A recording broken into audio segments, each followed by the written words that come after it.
Bom dia, esse, como eu disse, é o 6º Seminário Internacional do SED, que é o Centro de Estudos de Desenvolvimento e Desigualdade da UFRJ e da UF.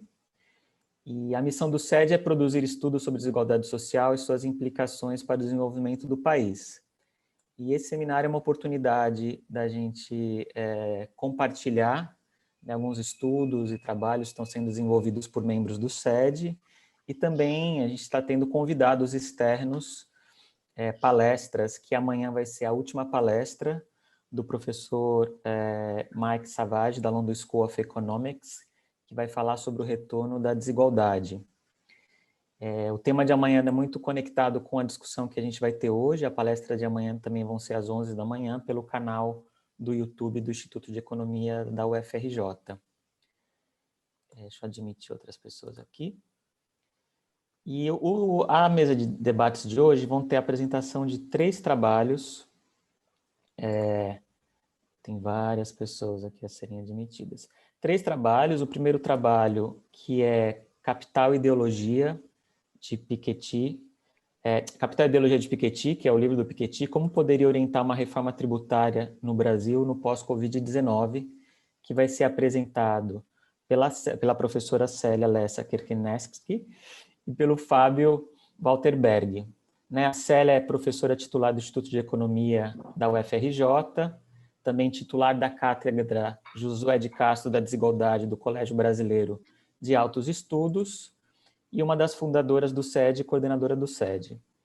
O Fábio é professor associado de Economia da Universidade Federal Fluminense, em Niterói, e coordena, entre outras coisas, a equipe brasileira envolvida na avaliação do Programa de Renda Básica de Cidadania em Maricá. O segundo trabalho vai ser um trabalho produzido pelo Fabiano Coelho e pela Célia, que tem um título em inglês, Not in My Backyard, but on the Planet, Environmental Outcomes Across Nations and Welfare Regimes. O Fabiano, ele é economista, trabalhou no Banco Central, foi secretário executivo do Conselho de Recursos do Sistema Financeiro Nacional e hoje é doutorando do PPED, da UFRJ, e está atualmente fazendo uma bolsa sanduíche no Pantheon University of Social and Political Sciences, em Atenas. E o terceiro trabalho que vai ser apresentado é A Trajetória da Desigualdade Brasileira, uma investigação preliminar sobre o papel de convenções sociais, que vai ser apresentado pelo Pedro Fandinho, que está fazendo seu pós-doutorado no PPED da UFRJ e também é membro do SED, pesquisador membro do SED. Sem mais delongas, eu vou passar a palavra para a Célia e para o Fábio para fazerem a apresentação desse primeiro estudo, do livro do Capital e Ideologia de Piketty. E a ideia é termos 20 minutos, de 20 a 15 minutos para cada trabalho, e depois a gente vai abrir para debates com todos os presentes. Se algum de vocês quiser colocar, para não perder alguma dúvida, alguma questão, no chat, pode colocar, e depois, na hora do debate, a gente recupera essas questões. Bom debate a todos, e eu peço a Célia e ao Fábio para iniciarem os debates de hoje. Obrigado. Bom, obrigada, Alexandre. Vocês estão me ouvindo bem? Estamos, Célia. Ótimo. Então, o título do nosso trabalho é Capital e Ideologia. Pode esse livro informar uma reforma tributária no Brasil pós-Covid-19? Esse trabalho tem uma história assim peculiar. Fábio e eu, a gente resolveu ler o livro do Piketty logo depois que saiu, no ano passado. A gente começou a fazer isso, acho que em janeiro. E logo depois aconteceu a pandemia, em fevereiro, março. Eu estava na Itália, o Fábio estava no Brasil. E a leitura do livro, a gente fez emergir para a gente uma pergunta sobre se esse livro, de alguma maneira, poderia ter algum reflexo, alguma influência sobre o debate brasileiro em torno da reforma tributária, considerando essa nova conjuntura, que é a conjuntura da pandemia. Será que isso abriria uma brecha para a gente ter uma discussão que pudesse direcionar a reforma tributária numa linha mais progressiva?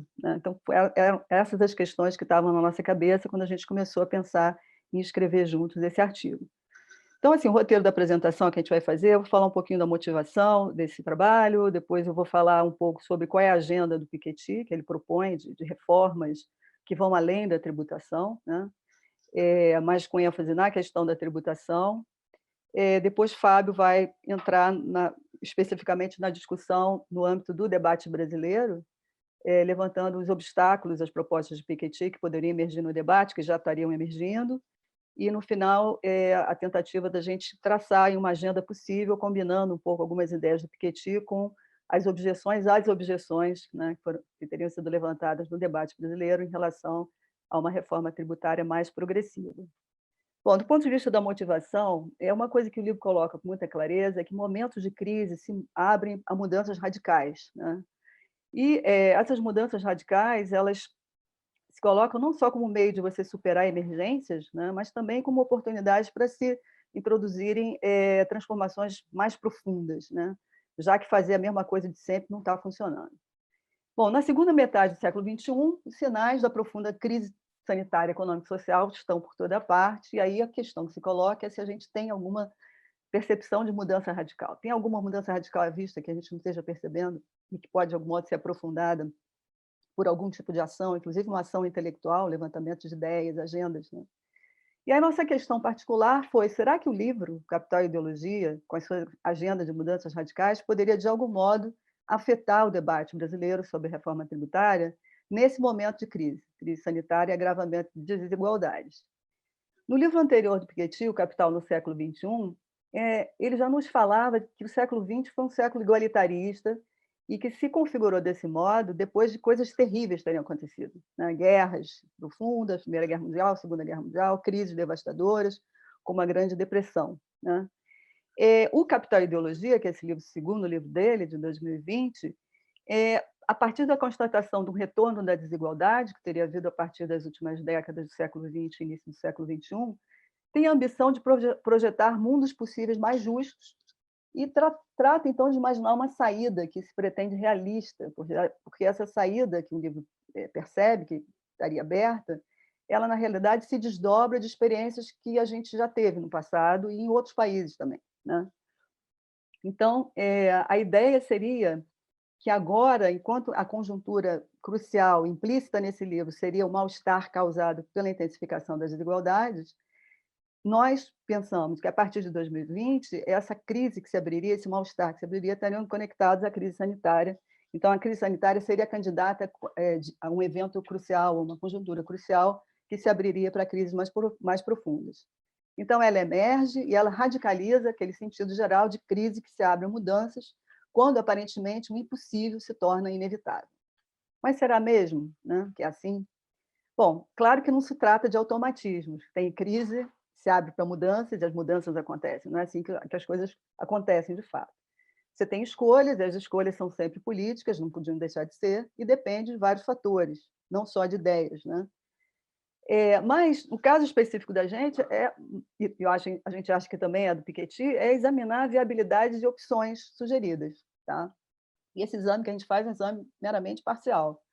Então, examinar, quando a gente quer examinar o poderia, né, se esse livro poderia informar o debate brasileiro, nos interessou principalmente investigar não apenas as ideias que estão ali contidas, mas também a possível reação a elas em um imaginado debate brasileiro.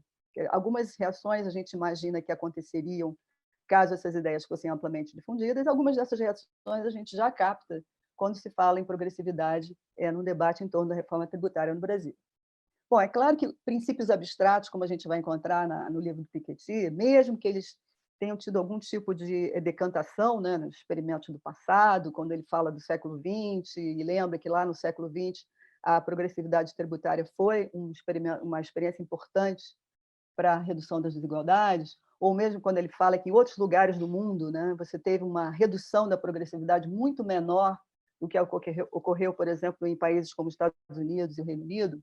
Mesmo isso, mesmo que esses princípios sejam, de fato, tenham ocorrido em algum outro lugar, em algum outro tempo, e mesmo que eles sejam impecáveis do ponto de vista lógico, e o Piketty se esmera muito nesse sentido, que eles sejam tecnicamente viáveis, os princípios da progressividade tributária, eles não têm como se esquivar do filtro das percepções, crenças, temores e expectativas que impregnam o debate público, né? E aqui talvez resida um dos grandes desafios de qualquer agenda, de fato, transformadora, que é se confrontar com o ceticismo, a desconfiança que acontecem com alguma frequência. Então, parte do nosso exercício se dedica realmente a especular sobre essa recepção brasileira, as ideias do Piketty, em relação ao sistema tributário. A gente valorizou as reações negativas porque elas parecem ter ganho um terreno substancial no nosso debate. E a manifestação mais significativa disso, que as reações negativas é aquilo que a gente deve esperar, é que há um projeto de reforma tributária no Congresso Nacional em que a progressividade não tem, aparentemente, nenhum papel. Então, de novo, nosso interesse último é examinar o poder de fogo das propostas do Piketty. Tá? Mundo afora, a gente está vendo que, inclusive na América Latina, a opção por um retorno à progressividade ela vem ganhando vida, né, com a crise sanitária. Então, a gente já vê que governos e organismos internacionais, por exemplo, o governo americano agora, organismos internacionais como a OCDE e o Fundo Monetário, começam a adotar ou propor o que a gente poderia chamar de agenda Piketty. Tá? Imposto sobre riqueza ou grandes fortunas, ressurreição de impostos corporativos depois de anos de corrida para o fundo desses impostos, né? A proposta de impostos mínimos para multinacionais, ou seja, algo está se movendo aí, né, no cenário internacional. A ênfase tem sido sempre em relação ao financiamento dos gastos necessários para a gente dar conta dos problemas gerados pela crise sanitária.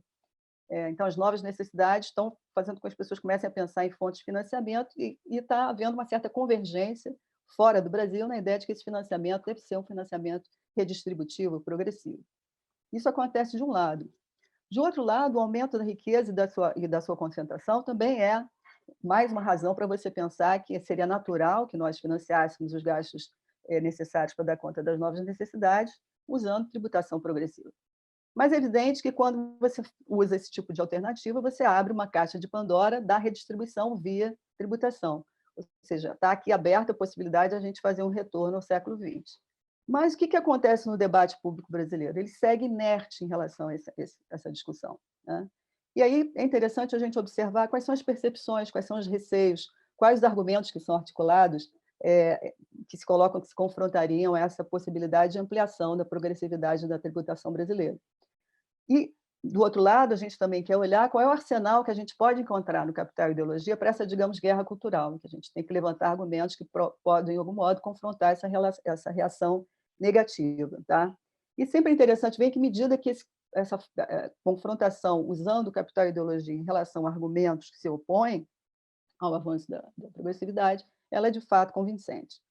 Então, vou finalizar aqui no minha última colocação, falando um pouquinho com essa agenda do Piketty. Tá? Em um minuto eu faço isso para não estourar muito aqui o meu tempo. O que o Piketty propõe nesse livro? É o capítulo 17, a referência aqui que a gente usa no nosso artigo. Tá? Ele propõe uma agenda muito voltada para frear o que ele chama de regime de propriedade, né, que a gente está vivendo, que está na raiz das desigualdades contemporâneas. Bom, a alternativa completa que ele bota nesse capítulo faz parte do que ele chama de socialismo participativo, e ele usa esse termo para contrastar com a ideia de um socialismo de matiz não democrático, né? Ela implica em você reinstalar um novo regime de propriedade, que não seria baseado na propriedade privada, que tem aquela tendência a se acumular em poucas mãos e se perpetuar desse jeito. Esse novo regime de propriedade ele se apoiaria em 3 componentes centrais. O primeiro seria o que ele chama de propriedade social, que é a ideia de você aumentar o grau de controle dos trabalhadores sobre as decisões das empresas em que eles trabalham. Tá? E já existem experiências desse tipo em outros países, então não é um negócio assim que veio do nada, da cabeça dele, ele pretende só intensificar, né, propõe intensificar essas experiências e generalizar essas experiências para outros lugares, além desses países, que seriam basicamente os países germânicos e nórdicos da Europa, né? O segundo componente importante é o que ele chama de propriedade temporária, ou seja, ele não propõe uma abolição da propriedade privada, mas sim uma circulação dessa propriedade. Isso ocorreria, por exemplo, através de impostos sobre riqueza, que financiariam uma herança social. Essa seria um componente muito importante do projeto dele, aqui, dessa agenda dele. E, finalmente, tem uma agenda de progressividade tributária que é bastante radical, onde, basicamente, o que ele propõe é a abolição dos impostos indiretos, que são impostos, segundo ele, extremamente regressivos, e de fato são. Né? Então, seriam impostos baseados só em imposto direto, renda e riqueza, para financiar várias coisas, não só um estado do bem-estar, mas também uma renda básica e uma herança social, que seria essa ideia de circulação da propriedade a que eu me referi.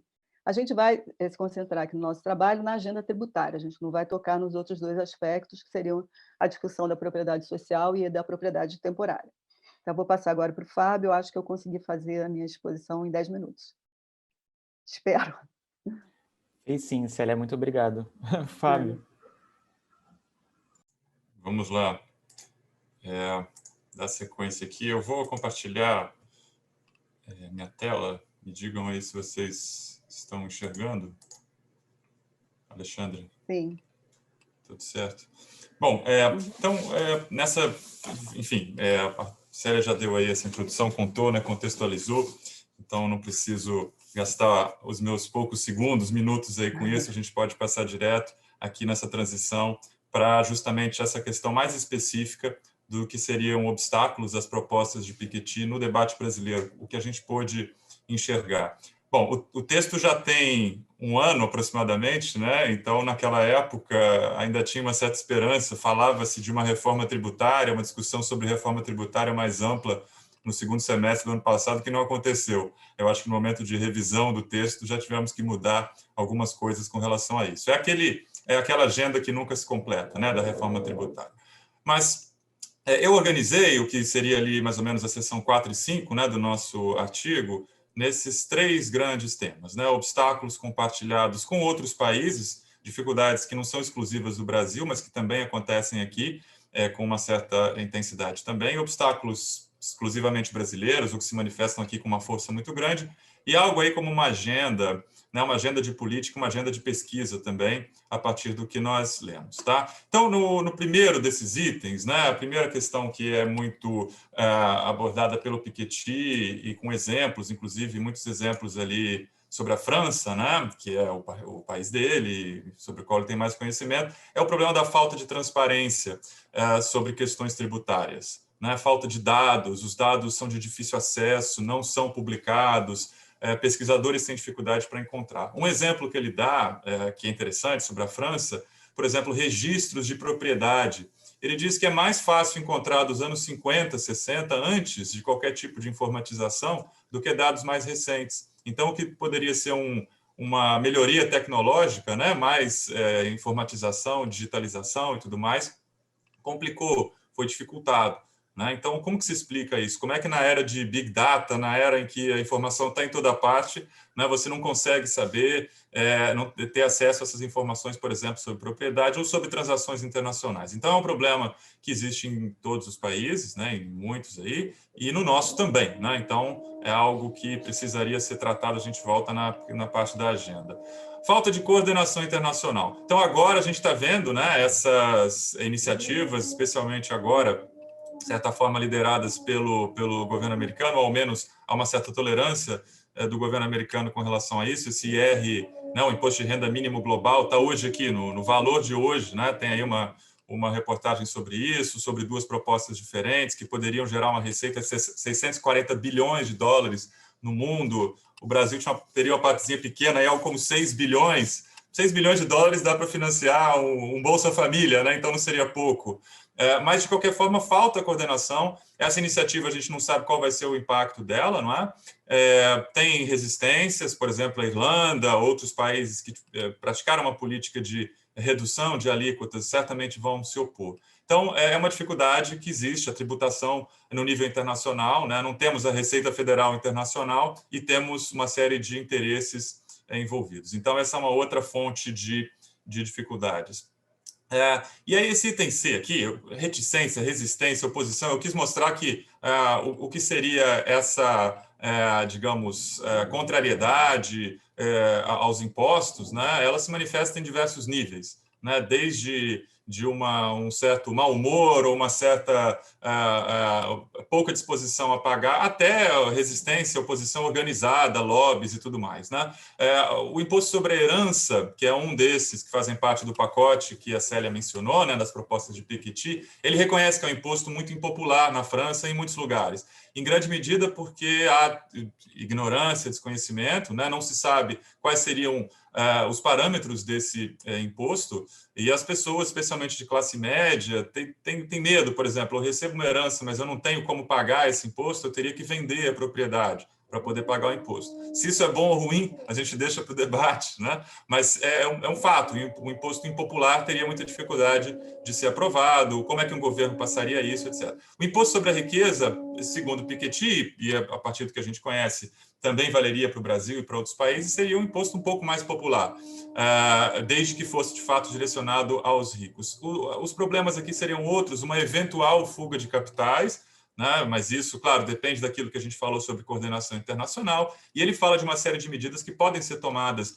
por países individualmente para frear uma eventual fuga de capitais. Existe limite à fuga de capital, nem tudo, né? Você não leva embora uma fábrica de uma hora para outra, tem capitais intangíveis que sim estão sujeitos a esse tipo de risco, mas existem, por exemplo, mecanismos como exit tax, né, o imposto sobre saída, e um pouco de coordenação internacional. E a outra razão principal para haver, digamos, resistência a esse imposto sobre a riqueza é o que ele chama, de maneira, enfim, genérica, de discursos e instituições, que seria, quer dizer, toda a ideologia, todo o lobby que é feito contra os impostos, né? No texto a gente faz uma pequena menção, mas os autores estão presentes, então não vou falar nada, o texto da Célia e do Pedro sobre a Assembleia Constituinte, né, em 87, toda a resistência que houve ali naquele momento, né, a uma agenda mais progressiva, em parte em função de uma ideologia, de uma série de teorias, como a teoria da tributação ótima e questões relacionadas à globalização, que eram muito faladas na época,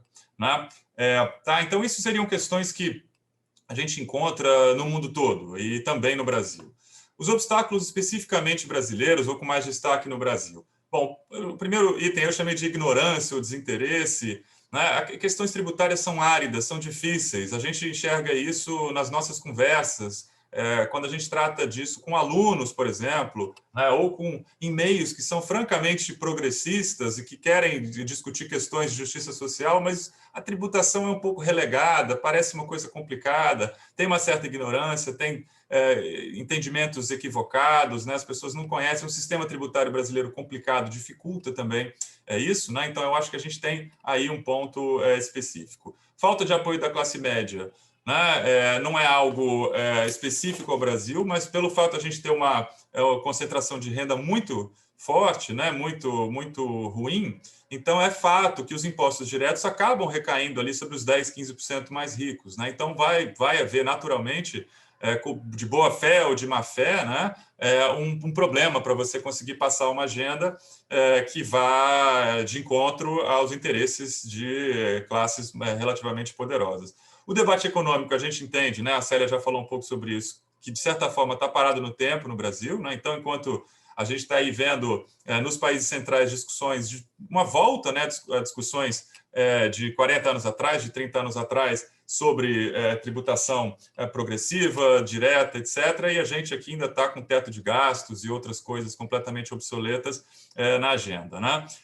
Por fim, tem uma questão específica que vale para os países centrais, vale para a França, para os países da OCDE, mas talvez mais ainda para o Brasil, que é a questão seguinte: os impostos indiretos são ruins, eles são tecnicamente ruins, mas eles são muito importantes, eles representam uma parcela, praticamente metade dos impostos arrecadados no Brasil, por exemplo. Como prescindir deles? Como sair do status quo e caminhar para algo mais justo, né? Então, isso é algo que não é tratado pelo Piketty. Ele apresenta aquilo que é o normativamente interessante, o ideal, mas ele não mostra como é que a gente vai passar de um para o outro, né? E a gente tem muito medo, né? Quer dizer, dito isso, a gente pode, né, o ideal seria voltar para um certo pragmatismo, um gradualismo, vamos aos poucos, não vamos mexer nisso que é muito complicado, né? Ou não, olha, o nosso caminho tem que ser o de perseguir efetivamente aquilo que é o ideal. Ao menos uma correção de rumos, né, seria necessária. E para finalizar, aqui, para eu respeitar os meus 10 minutinhos, né, essa agenda seria o seguinte, né, o que eu chamei aqui de uma agenda. Bom, a gente poderia batalhar, né, por mais e melhores dados administrativos, ou seja, a Receita, enfim, os órgãos de controle teriam como melhorar, existem caminhos para isso, por exemplo, cruzamento de bases de dados, existem técnicas, né, questões técnicas que permitiriam melhorar. Tá? Então, isso para uso da própria administração federal e dos estados e municípios. Mais transparência e dados para pesquisa. né? Então, a gente foi saber que a desigualdade de riqueza não estava caindo quando Marcelo Medeiros conseguiu orientar um trabalho de alguém que trabalhava na Receita Federal, não é? Nós, Célia e eu, orientamos a Heloísa, que trabalhava também na Receita. Mas, quer dizer, por que nós não temos acesso a esses dados? Por que não há uma transparência maior, né, para os pesquisadores? Progressividade escrita em pedra aqui, quer dizer, por que não aparece na nossa Constituição, né, que os impostos têm que ser progressivos? Deveria aparecer, o Piketty sugere que isso apareça em toda a Constituição. O imposto de saída é uma alternativa interessante, o exit tax. Já houve uma experiência recente de uma espécie de imposto de regresso, de retorno de recursos irregularmente estacionados fora do Brasil, no governo Temer. Foi, em parte, por uma questão de necessidade de recursos, né? Uma maneira de burlar ali o teto de gastos era trazer dinheiro de fora, né? Mas também em razão de acordos internacionais assinados pelo Brasil, né? Formulação de medidas tributárias adequadas, o desenho é importante. Por exemplo, a gente falou aqui da herança, é importante, né? Quando se fosse fazer uma reforma do imposto sobre herança, aumentar a alíquota, evidentemente, que é uma máxima no Brasil de 8%, nos Estados Unidos está entre 18% e 40%, é possível aumentar, mas com uma faixa de isenção grande, com uma progressividade que não prejudique demais uma classe média mais baixa, que poderia apoiar uma medida desde que fosse bem feita, e precisa de campanha, precisa de o que a gente chama de tax pedagogy, né? Uma pedagogia do imposto, para explicar para as pessoas, né? A ignorância pode acontecer, misconceptions, né? Concepções equivocadas e tudo mais, então há um espaço para isso. Caminhar para o ideal, né? Gradualmente, pragmaticamente, mas caminhar no sentido correto, que é de menos impostos indiretos, mais impostos diretos, novos impostos diretos, né, como imposto sobre a grande fortuna, por exemplo, e com mais progressividade nas alíquotas. E, por fim, o nosso papel como pesquisador, né, a gente falou um pouco sobre isso também ao longo desse período de pesquisa, Célia, é falar sobre o assunto, né, levantar esses pontos, trazer para o debate público, né, fazer um esforço de tradução disso, que é complicado, é árido, é difícil, né, para que a gente contribua, de alguma maneira, para esse debate tão importante. Então, era mais ou menos essa aqui a estrutura dessa parte final do capítulo. Super obrigado. Artigo, né? Super obrigado, Fábio. Obrigado, Célia. Vocês trazem muitas questões para o debate. Eu convido a todos e todas para, se tiver alguma questão, ir colocando no chat ou escrevendo, para quando a gente, depois da apresentação dos 3 trabalhos, a gente abrir o debate. Passo agora a palavra para o Fabiano, que vai apresentar, fez um trabalho junto com a Célia, né, sobre como os regimes de bem-estar, se os regimes de bem-estar universalistas são ambientalmente responsáveis, né, um tema, o Piketty fala muito dos regimes de bem-estar, enfim, a comparação entre os diferentes países. Agora o Fabiano vai apresentar um pouco para a gente como é a questão ambiental desses países, as políticas ambientais, se a gente consegue ver aí uma sinergia entre o bem-estar e a responsabilidade ambiental. Fabiano, você tem que desmutar, Fabiano. Isso. Bom dia. Vou compartilhar a tela aqui. A gente... Acho que foi, né? Bom, como disse o Alexandre, é um trabalho feito com a Célia Kesternetsky, e ele tem esse título, né, que traduzindo, não no meu quintal, mas no planeta, diferentes resultados ecológicos ou ambientais entre nações e regimes de bem-estar. Só um minutinho. Agora foi. Então, ele parte de uma problemática relacionada à crise ambiental, né? A gente, enquanto humanidade, nos últimos 70 anos ou 50 anos, extrapolamos vários limites do planeta, de uma forma geral. Então, isso está posto nas ciências naturais, especialmente nas ciências do sistema Terra, mas na biologia também, biodiversidade e várias outras coisas. Então, a gente já extrapolou vários limites e tem outros que estão igualmente em escala exponencial. Então, dado esse problema, eu já tinha, assim, no plano pessoal, uma curiosidade de saber quais países vão bem em quê, porque a gente nunca sabe, né? O debate é muito... tem sempre gente dizendo que não sei aonde é bom e não sei o quê, ou apontando o dedo para o outro, e não tem uma coisa assim, mais difícil, uma coisa sistematizada. E, a partir da literatura, né, que estudamos com a Célia, de regime de bem-estar, e como a gente tem diferentes tipos de organização socioeconômica, e como vários regimes, principalmente os mais generosos, onde o bem-estar, onde a questão social é tratada com mais generosidade e também mais inteligência, né? Não é só questão do volume de gasto.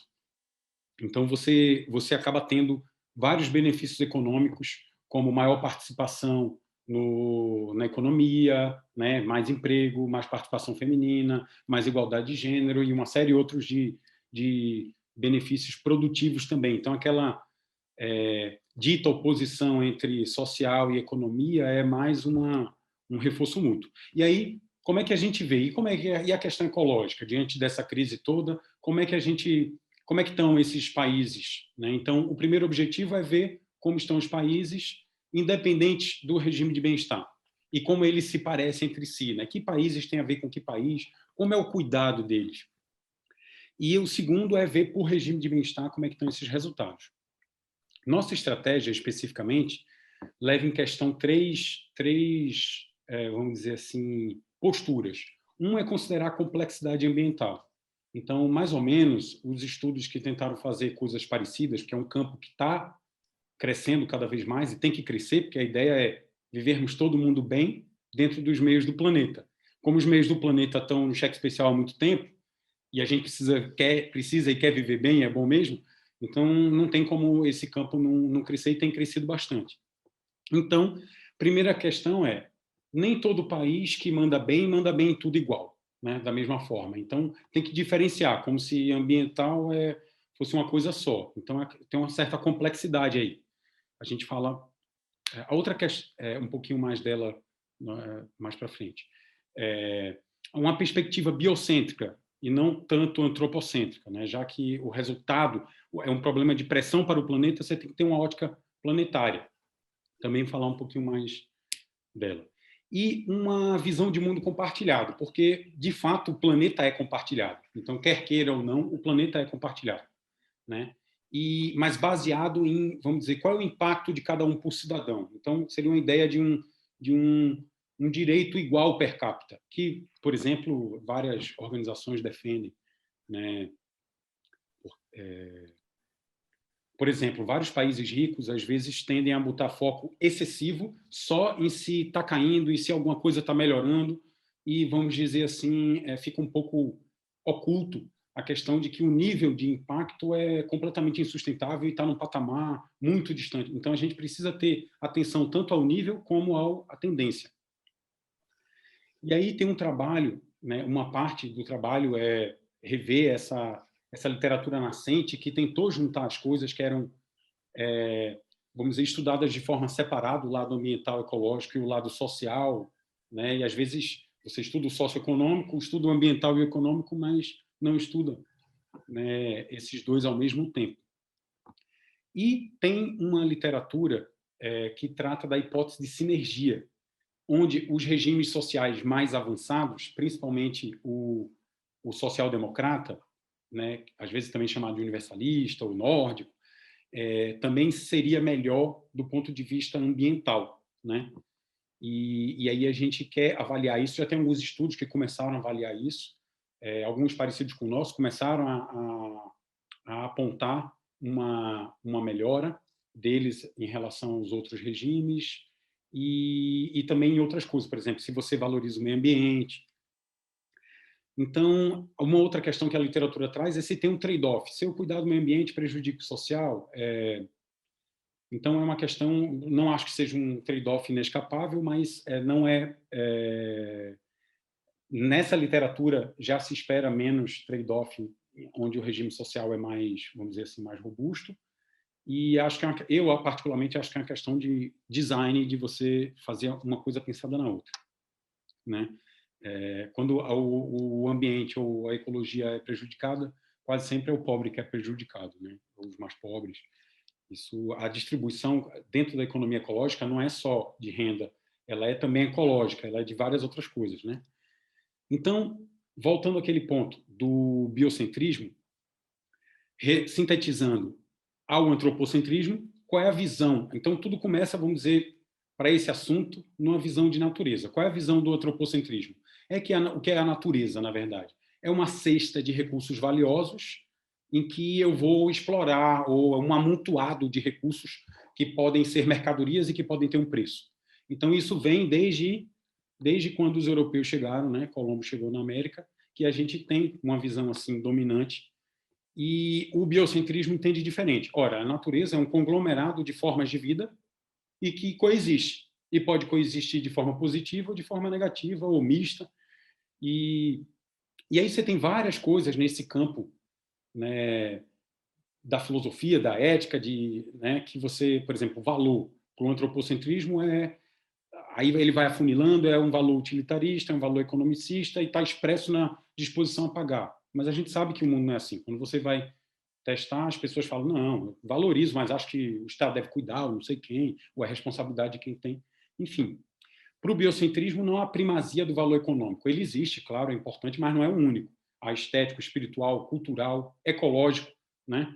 O oceano ele não vale nada, a não ser o valor que eu quero pagar pelo peixe, o valor que eu quero pagar para olhar para ele. Não. Né? Então, esses seriam os valores intrínsecos da coisa em si. E também valores ecológicos atribuídos por homem, mas em função de sua função no ciclo ecológico. Então, mas para a gente, o que isso se traduz? A postura biocêntrica resume no seguinte: é um problema que as atividades humanas, principalmente econômicas, acarretam para o todo, então a gente tem que avaliar assim, e não distorcer logo de saída na análise. Como é que a gente lida com os dados? Né? A gente avalia 29 países em 3 esferas, vamos dizer assim, várias estatísticas, mas em 3 categorias principais. Então, as categorias são local humana, vamos dizer, um indivíduo ou um país puramente egoísta, vamos dizer assim, tirado vamos dizer, do livro-texto, assim, ele pode cuidar do meio ambiente, né? Ele pode cuidar ali, ninguém quer tomar uma água poluída, uma água envenenada, respirar um ar ruim. Então, essa é uma categoria mais local ou para os locais, né? Categoria mais imediata. Aí tem o planetário, que é tudo que está ligado, puramente planetário. Então, por exemplo, se eu emito o carbono que eu emito, independente de emitir aqui nos Estados Unidos ou na China, ele se distribui pela atmosfera e vai ter impactos em vários lugares, né? Sabe-se lá onde, mas vários impactos. Então, várias estatísticas aí são planetárias. A gente usou a emissão, que é uma base, o acordo de país é feito em cima disso, per capita, tudo per capita. Se está aumentando, se está diminuindo essa emissão, porque tem que olhar como se distribui. A pegada ecológica, que tenta medir o todo do nosso relacionamento com... Não é perfeito, mas tenta fazer isso com a natureza. E em nível, porque o nível é mais importante. Para a gente ser sustentável, nosso nível de pressão para o planeta tem que ser sustentável. Né? E a gente olha também lixo, que é uma coisa muito esquecida, inclusive tributariamente. Né? Quase país nenhum tributa o lixo. Né? Porque a gente é baseado nesse consumismo infinito, mas o lixo pode muito bem ser tributado e quanto mais rico, mais lixo gera, e a gente pode dizer que o lixo orgânico, que é o foco dos mais pobres, não é tributado, principalmente se for compostável, então tem como ter design em cima disso aí, mas a gente olha o nível de lixo também, por cidadão, já descontado o reaproveitamento de materiais, como reciclagem, por exemplo, ou compostagem, que é melhor ainda. E aí depois a gente olha outras estatísticas de energia e outros critérios de emissão. Então, passar aqui. Que às vezes eu tenho que... Aqui a gente vê como os países, considerando só as questões ecológicas, nessas 10 variáveis aí, em 3 categorias, se parecem entre si. Então a gente tem ali Estônia e Eslovênia formando um grupo. Quanto antes a junção do nó aqui, é porque o país parece mais. Então aqui a gente distribui em 6 grupos. A gente vê que os países liberais, que têm um regime social liberal, eles, mesmo sem considerar o regime social ou econômico, do ponto de vista ambiental, eles parecem entre si também. Então, Estados Unidos, Canadá, Austrália, Nova Zelândia, com exceção da Irlanda, que também é liberal no regime social, mas é bem diferente ecologicamente desses outros, é mais parecido com a Turquia e mais ruim assim em várias coisas, mas não em tudo. A gente tem Estônia e Eslovênia, que é boa em várias coisas, não em tudo, a gente pode Coreia do Sul, que é um caso especial, ela é, vamos dizer, ruim localmente, ruim planetariamente, mas é boa, por exemplo, em florestas, em taxação ambiental. Ela taxa muito o meio ambiente, subiu muito a taxação e tem mais de 66% da área florestada. Enfim, e a gente tem um país, um grupo aqui, um cluster, onde tem 3 nórdicos dos 4 da nossa base, e ainda Portugal e Japão, e tem aqui um bolo, vamos dizer, com a maioria dos países europeus. Agora, eu vou pular, eu tenho as médias aqui, se surgir alguma pergunta no debate, por cluster ambiental, são os países que parecem, mas não vou entrar nisso não, para a gente poder ir logo para o welfare regime na análise, tá? Mas, aqui. Então, para o welfare regime, para agrupar, mas um agrupamento que não seja redutivo, a gente fez um índice aqui de local humano. Então, quanto mais perto aqui, 100, se o país for melhor em tudo, em todas as, que aqui no caso são 2, é o descarte responsável do lixo, que vai poluir a localidade, que ninguém quer ter um aterro não sanitário do lado de casa, né? E o ar para a saúde humana. Então, por exemplo, uma mesma coisa, como o ar, ele pode ter um lado planetário, se eu emito o CO2, e ele pode ter partículas finas de poluição que entram no seu sangue, que entram no seu pulmão e que mata de 5 a 9 milhões de pessoas por ano no mundo. Então, é a segunda principal causa mortes aí. Então, é bem relevante. Então, a gente vê, por exemplo, que o grupo dos liberais, o regime liberal, ele é muito bom.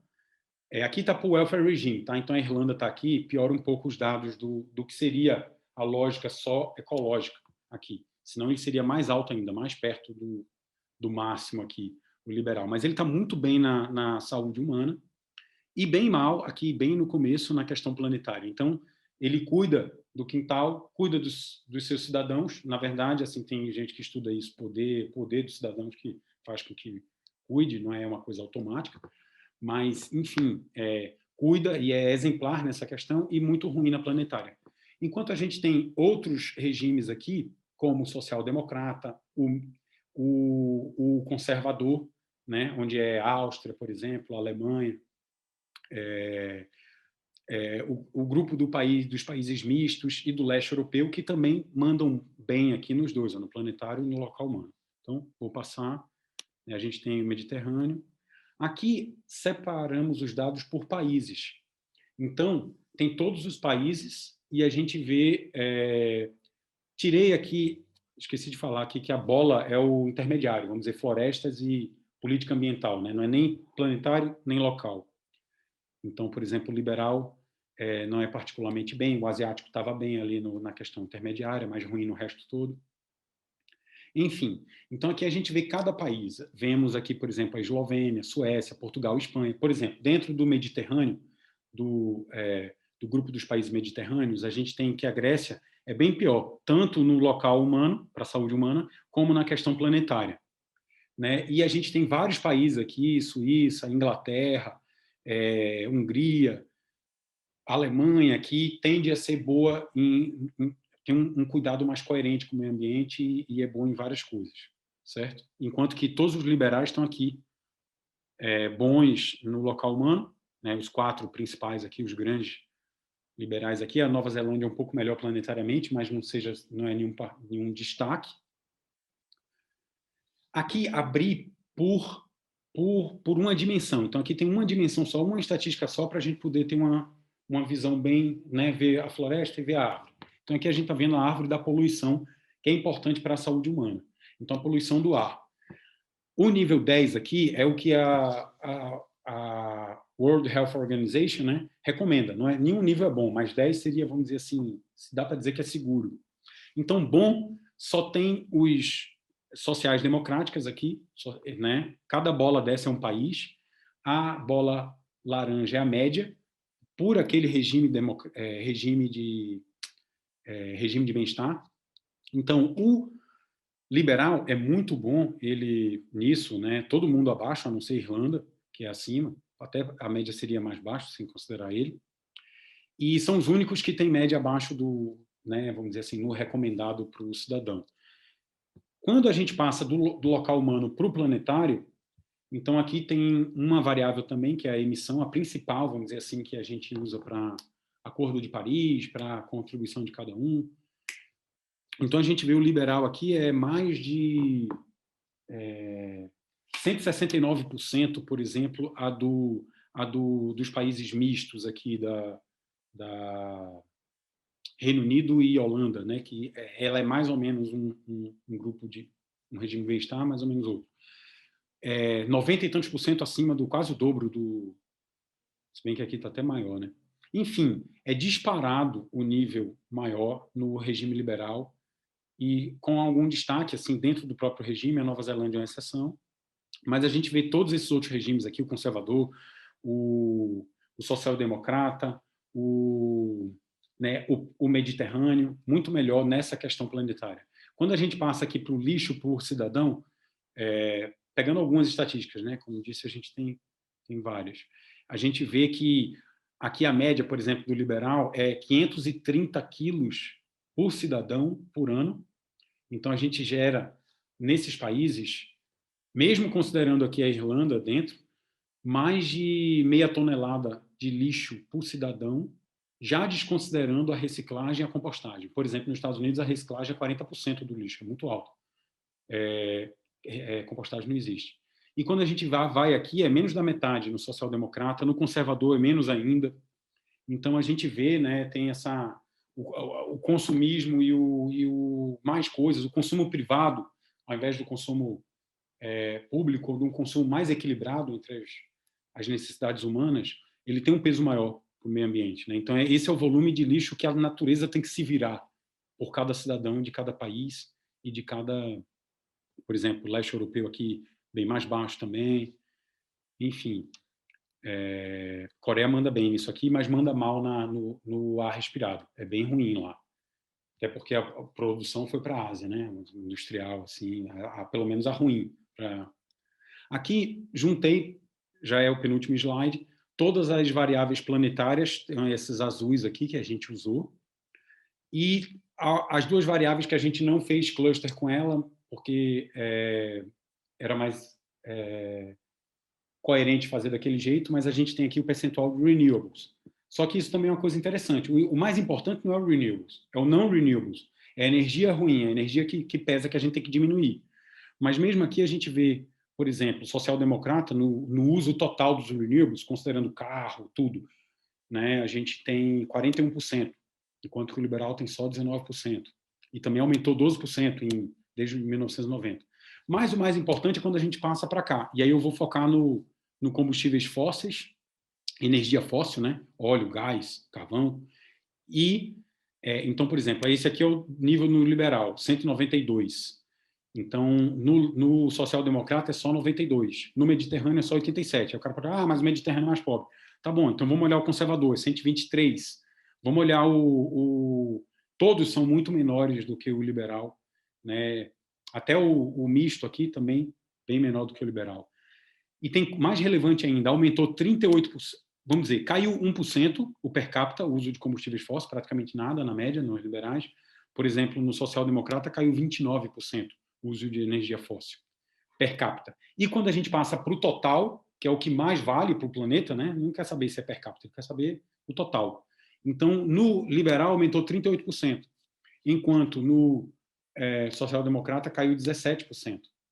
Né? Quando a gente passa para bad energy, ou energia prejudicial, que é o non-renewables, a gente vê disparado também o liberal e vários níveis bons aqui, por exemplo, no Mediterrâneo, nos outros, todos bem mais baixos, né? Até social-democrata, conservador, e também, igualmente, aumentou a mesma coisa, o uso de energia fóssil e nuclear aumentou também 38% aqui em números absolutos, enquanto caiu em vários outros regimes.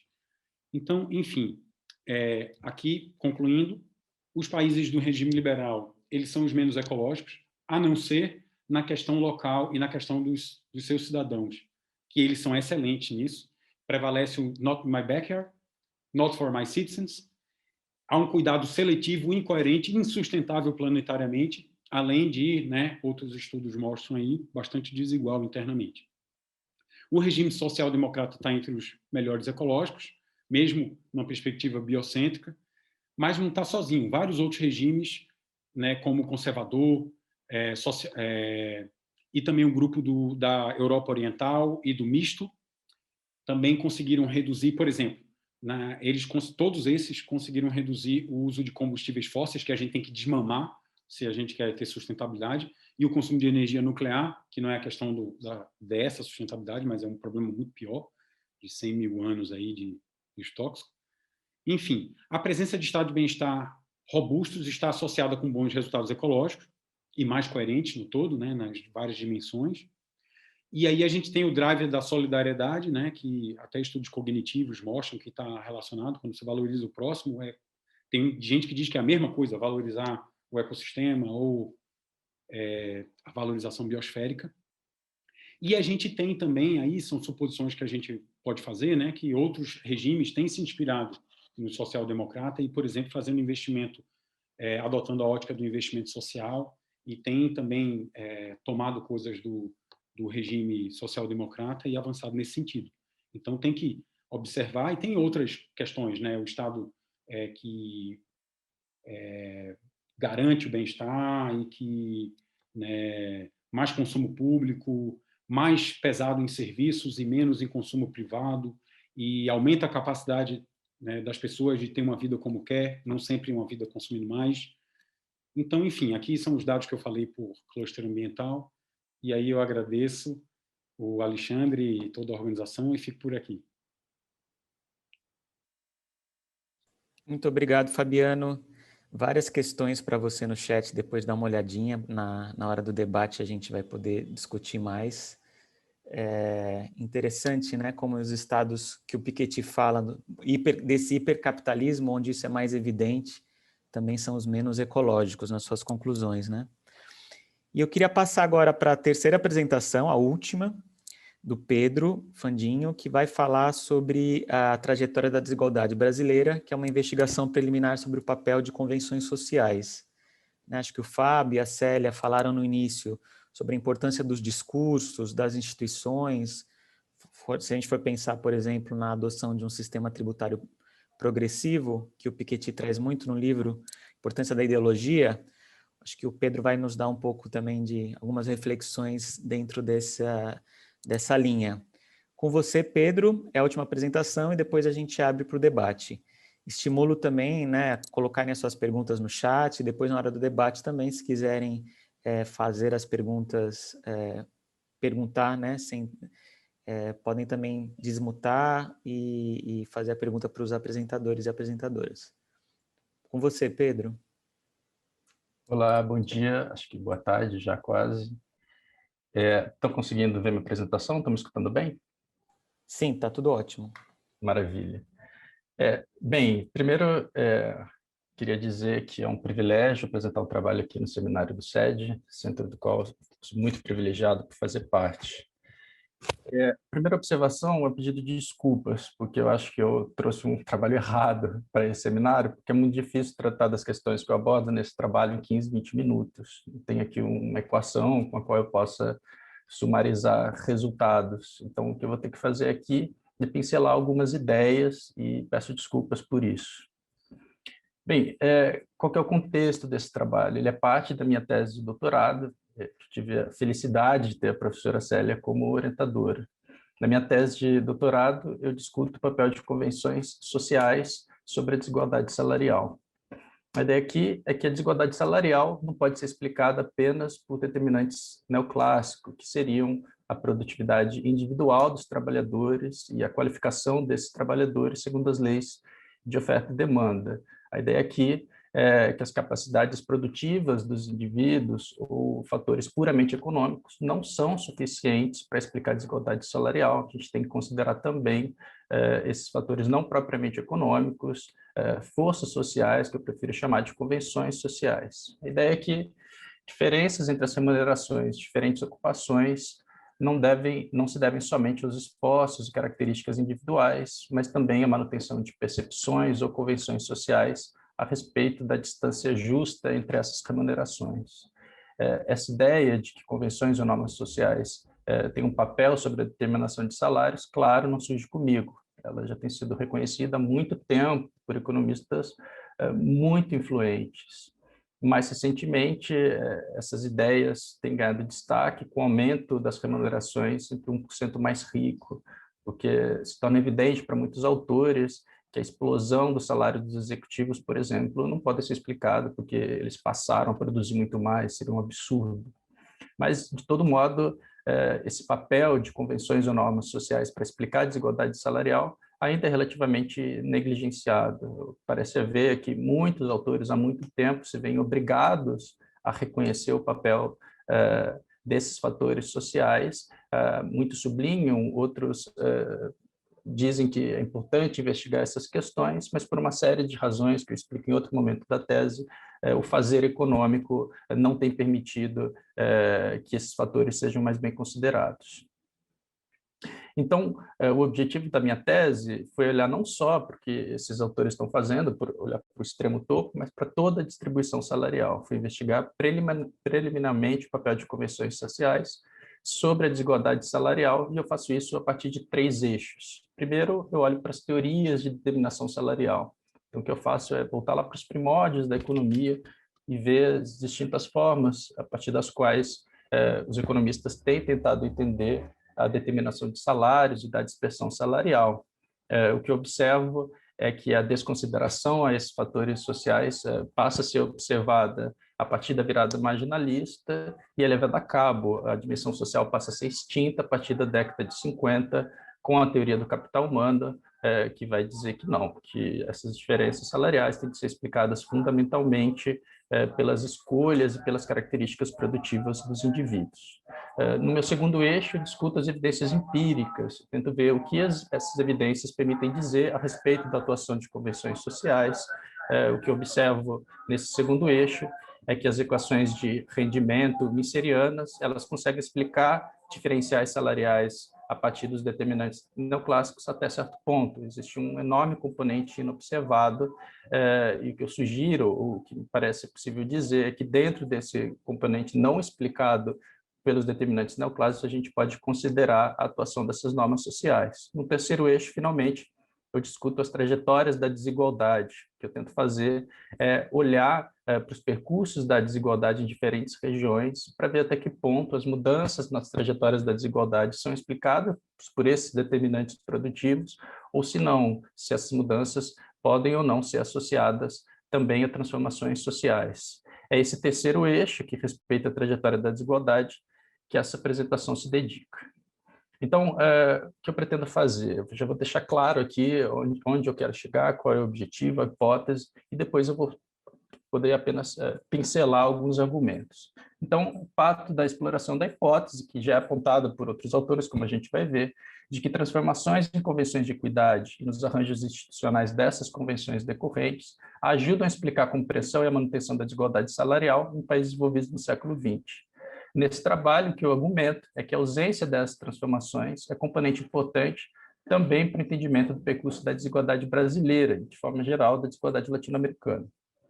Assim, a desigualdade brasileira deve ser explicada, junto a outros fatores, pela ausência de transformações que, no século XX, reconstruíram convenções que regem a estrutura salarial em países atualmente menos desiguais.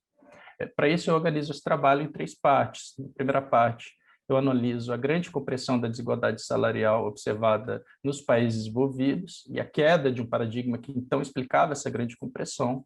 Numa segunda parte, eu passo a olhar para a trajetória da desigualdade latino-americana, eu discuto o determinismo histórico e institucional que era usualmente atribuído a essa trajetória, ou a permanência da desigualdade, e a ausência dessa referida compressão. E, finalmente, na terceira parte, eu olho para o século XX, eu olho para essas transformações e busco entendê-las. Eu analiso a possibilidade de que esse grande nivelamento da estrutura salarial esteja associado à reconstrução de convenções sociais de equidade que regem a estrutura salarial. A primeira parte, eu não vou ter tempo, vou ter que passar assim rápido por algumas questões que seriam muito interessantes. A primeira parte, quando eu olho para a trajetória dos países desenvolvidos, eu acho que é algo que as pessoas, pelo menos que estão mais próximas do tema da desigualdade, já estão mais familiarizadas. A ideia é que se supunha, por muito tempo, que a trajetória da desigualdade fosse endogenamente determinada. Estou falando aqui, principalmente, daquela ideia da curva de Kuznets, de que a trajetória da desigualdade estaria associada a determinados estágios do desenvolvimento econômico, e isso explicaria por que países desenvolvidos seriam menos desiguais que os países em desenvolvimento, que ainda não teriam atingido esses estágios em que a desigualdade diminuiria. Essa ideia tem sido questionada já há muito tempo e, mais recentemente, essa refutação foi reforçada pelos trabalhos de Piketty e colaboradores, que inauguram aqui um novo paradigma. A ideia de que a expressiva redução da desigualdade nos países envolvidos tem de ser explicada pelos grandes choques, pelos grandes conflitos, pelas guerras, pela crise de 29, por todo aquele início de século XX, primeira metade do século XX tão tumultuada, e pelas políticas públicas decorrentes desses choques. Aí, essa parte eu exploro bastante no trabalho, mas eu acho que ela já está mais dada, mas tem uma questão importante aqui, que para Piketty, e ele faz isso a partir do caso francês e das rendas do topo, a desigualdade teria se mantido relativamente estável nos países envolvidos. Ele olha para essa grande compressão da desigualdade a partir das rendas do capital, e era o que explicaria essa transformação na sociedade. O que eu busco dizer é que não é bem assim. Piketty, por uma série de razões, a gente pode discutir depois, mas ele olha para o topo, que, claro, e as rendas do capital, desde a Belle Époque, vão ter um papel muito importante para explicar a renda total, olha a partir do caso francês, que é atípico em alguns sentidos, e extrapola para outros países europeus, mas não foi bem assim. Então, na verdade, quando a gente considera não só as rendas do topo ou a renda total, mas apenas a desigualdade salarial, a gente observa que houve sim uma enorme compressão, na verdade, da desigualdade, que é referente à ampla maioria da população. Para fazer isso, eu estou aqui com uma coisa aqui em cima que não me deixa ler, mas paciência. Deixa eu tentar tirar aqui.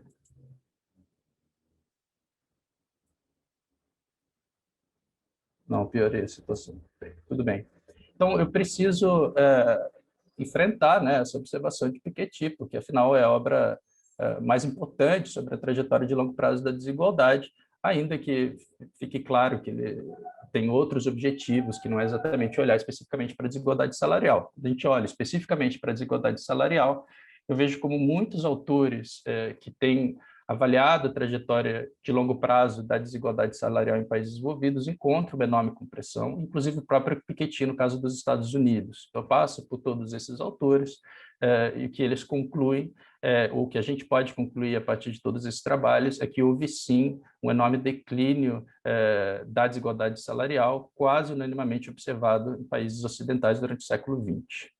Mas o que então explicaria essa grande compressão da estrutura salarial? O que consistiria essa abrangente transformação promovida pelo século XX?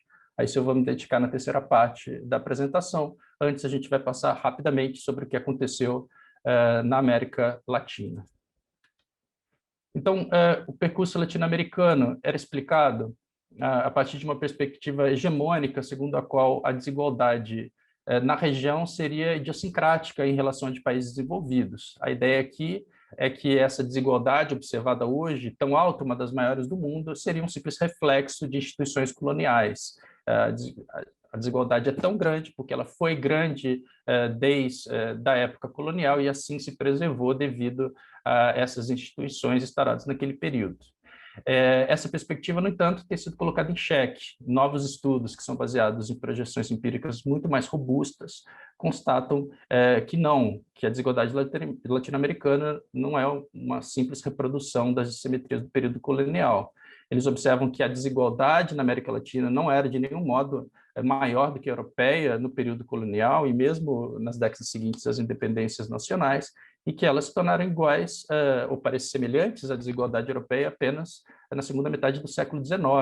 Então, não teria nada típico na desigualdade latino-americana em relação à desigualdade europeia. Quando a gente olha para o fim do século XIX, o que aconteceu, então, foi que houve uma enorme compressão da desigualdade quando a gente olha para países desenvolvidos, e que eu trago algumas projeções, todas as possíveis, sobre a desigualdade na América Latina e comparar com esse novo paradigma da desigualdade em países em desenvolvimento, e a gente pode afirmar a partir disso que a desigualdade latino-americana vai se diferenciar marcadamente daquela observada em países desenvolvidos devido à ausência das transformações que no século XX tornaram essas últimas nações muito menos desiguais. Eu também passo pelo percurso da desigualdade brasileira, não vou ter tempo de fazer isso aqui, então eu tento resgatar todas as projeções de longo prazo já feitas sobre a desigualdade brasileira, e a conclusão é a mesma, de que a desigualdade no Brasil provavelmente permaneceu relativamente estável por todo o século XX, ou pelo menos até os últimos anos daquele século. Então, finalmente, a gente chega na terceira parte, século XX, que transformações foram essas, o que aconteceu no século XX. Aqui eu começo com o fim do artigo do Williamson, que era o artigo mais importante sobre esse novo entendimento da desigualdade latino-americana. Ele passa por 5 séculos da desigualdade latino-americana. E a conclusão dele é que a parte única da desigualdade latino-americana não é o seu passado colonial, mas o século XX, a ausência dessa grande compressão. Ele termina esse trabalho se perguntando por que a América Latina perdeu esse grande nivelamento igualitário do século XX observado em países desenvolvidos. O que aconteceu no século XX? E é essa pergunta com a qual ele termina o trabalho dele que eu tento responder. A primeira coisa é que os grandes conflitos em si não conseguem explicar sozinho a queda da desigualdade salarial, e principalmente porque ela se manteve relativamente baixa nas décadas seguintes dos países desenvolvidos. Vários pesquisadores têm buscado compreender essa manutenção a partir de configurações institucionais inauguradas ou reforçadas pelos países envolvidos após o fim das grandes guerras. A gente pode destacar o fortalecimento dos sindicatos e acordos coletivos, o salário mínimo, a tributação progressiva e, de modo mais geral, a expansão dos estados de bem-estar social. A questão aqui é que, sem minimizar a importância desses fatores, não se tem podido identificar como uma explicação geral para essa grande compressão qualquer um deles. Então, passo por vários autores que se dedicam a esses mecanismos institucionais, parece haver um consenso de que a redução e manutenção da desigualdade salarial, não compreendida por um único aspecto institucional, deve ser explicada por seus efeitos em conjuntos. Esses fatores institucionais parecem fazer parte de um mesmo fenômeno, embora nenhum deles sozinho seja capaz de abrigá-lo. Então, o que estaria por trás da ascensão dessas configurações institucionais? Tem ganhado força o entendimento de que mudanças institucionais devem ser analisadas não apenas isoladamente, mas como reflexo de transformações em normas ou convenções sociais. Essa relação entre convenções sociais, transformações sociais e mudanças em instituições do mercado de trabalho, claro, não é minha. Muitos autores têm passado por isso, chegado a essa conclusão. Eu destaco aqui, por exemplo, Piketty, no último livro dele, em que ele observa que as reformas institucionais que contribuíram para a compressão das rendas refletem principalmente mudanças profundas e duradouras em percepções sociais. Ele deixa muito claro isso nesse novo livro, embora no livro anterior ele tratasse isso admitidamente como uma espécie de caixa preta. Outros autores também vão defender isso, esse entendimento conjunto entre instituições do mercado de trabalho e normas sociais sobre a desigualdade. Então, a pergunta passa a ser: se a ascensão e fortalecimento das instituições discutidas respondem a uma visão da sociedade, transformações sociais profundas devem ter pavimentado o caminho para mudanças em convenções e configurações institucionais responsáveis pela grande compressão e sua manutenção. Aqui o que eu faço é discutir a partir de diversos autores como os grandes conflitos levaram a uma transformação ideológica abrangente sobre uma nova percepção social de equidade. Então, de forma muito geral, como essas guerras levaram a um novo entendimento sobre a desigualdade, o que seria justo, e eu passo por vários autores que trazem essa reflexão sobre os grandes impactos dos conflitos para uma nova visão da sociedade. Eu não vou ter tempo, infelizmente, de passar por eles aqui, porque a gente pode ir mais a fundo do que simplesmente essas grandes transformações ideológicas. Parece certo que a grande compressão não pode ser desassociada das transformações sociais desencadeadas pela primeira metade do século XX. A gente pode ir além. Em que evidências pode-se apoiar a afirmação de que mudanças em convenções sociais cumprem papel para explicar essa grande compressão no que respeita especificamente à estrutura salarial? Então, o ponto aqui é que o papel de convenções sociais passou a ser considerado não apenas para explicar o aumento recente das grandes remunerações, como eu já observei, mas também por autores que revisitam esse grande nivelamento. Ou seja, eles viam que mudanças em normas sociais estavam explicando a ascensão da desigualdade, passaram a perceber que isso pode ser porque essa grande redução também fosse explicada por mudanças em convenções sociais, convenções que agora passaram a ruir. Vários autores se veem obrigados a chegar a essa conclusão. Eu destaco aqui apenas Katz e Alter, que observam que mudanças em convenções que envolvem a determinação de salários, eles dizem que é um tópico interessante, raramente explorado, consistem claramente em possível explicação para as grandes transformações na estrutura salarial, observada na maior parte dos países envolvidos durante as 2 guerras mundiais. As guerras teriam, então, permitido a erosão de diferenciais salariais convencionados.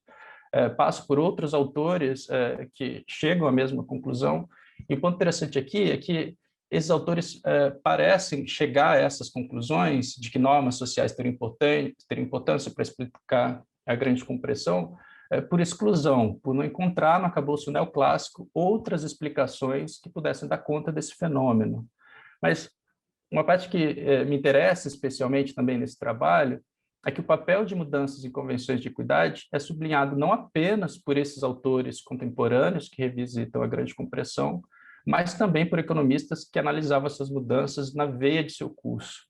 Isso me parece interessante porque a gente está falando de mudanças em percepções de equidade, em convenções de um sentimento, e então não só que são entendidas não só por esses autores que a posteriori olham para essa grande compressão e são obrigados a admitir o papel de normas sociais, mas por autores que comungam desse sentimento, que viviam essa transformação social da desigualdade e que, estudando diferenciais salariais, se viam também obrigados a dizer que os determinantes propriamente econômicos não eram suficientes para explicar aquelas mudanças.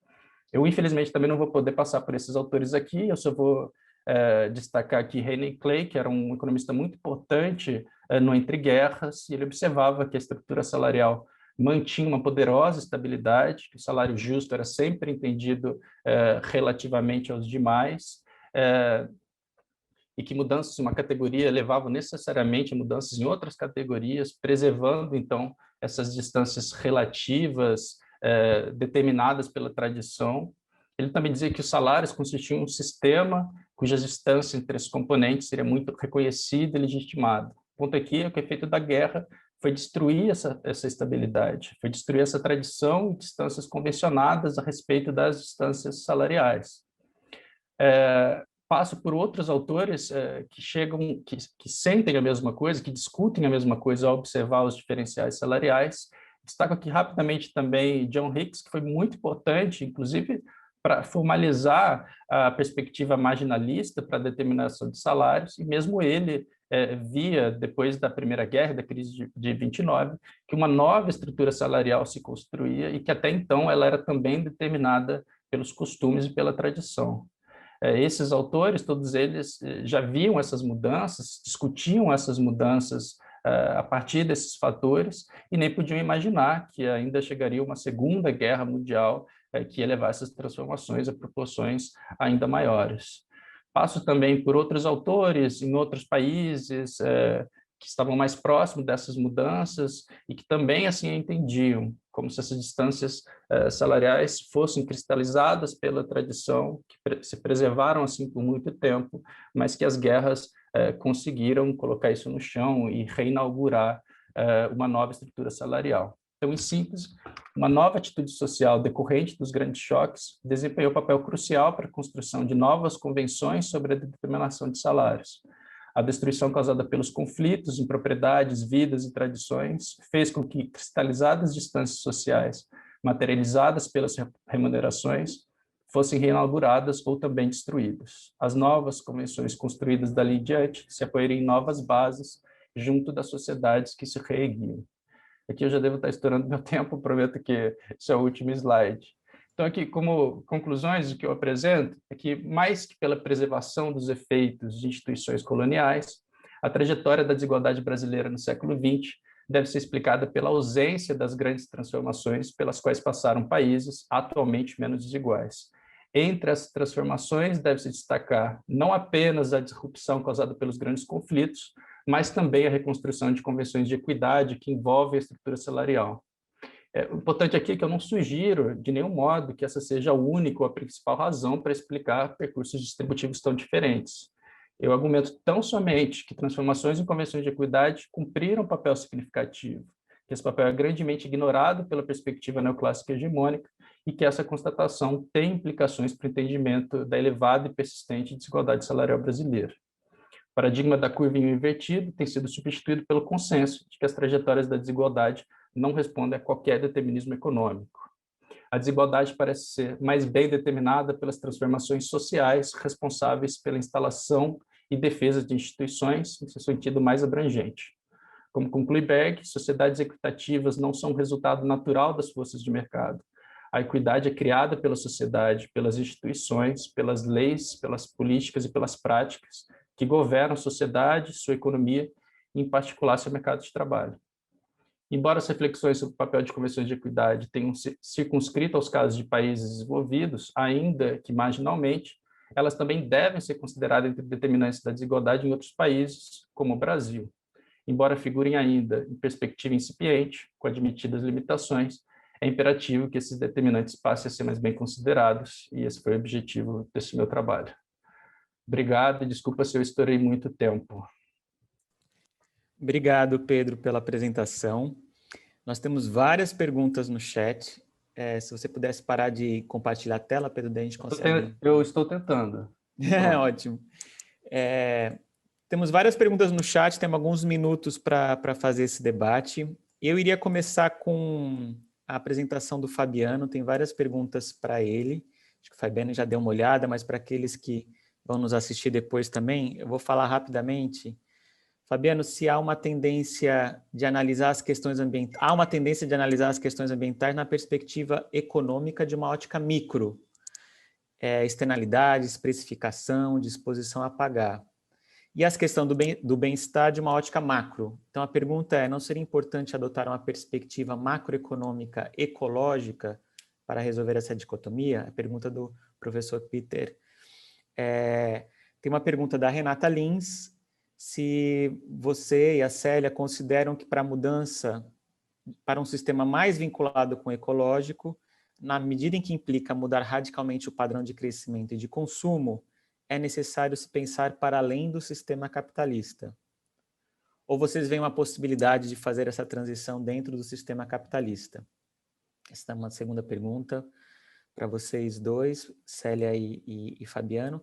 Tem uma pergunta sobre a Eslovênia, também do professor Peter, se a mudança, né, que é um país historicamente muito, com muita poluição, se houve uma mudança do regime socialista de gestão coletiva do lugar de trabalho para uma sociedade capitalista, se isso ajudou ou piorou essa dimensão ambiental na Eslovênia.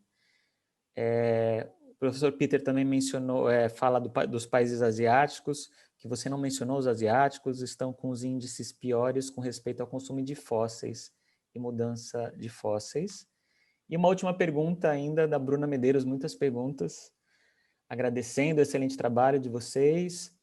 E a pergunta é, quando vocês analisam a parte ecológica dos países, como por exemplo a poluição, vocês consideraram a emissão total de um país, incluindo as emissões de empresas desse país em outros países? E, em caso contrário, vocês acham que isso poderia alterar muito o ranking entre os países?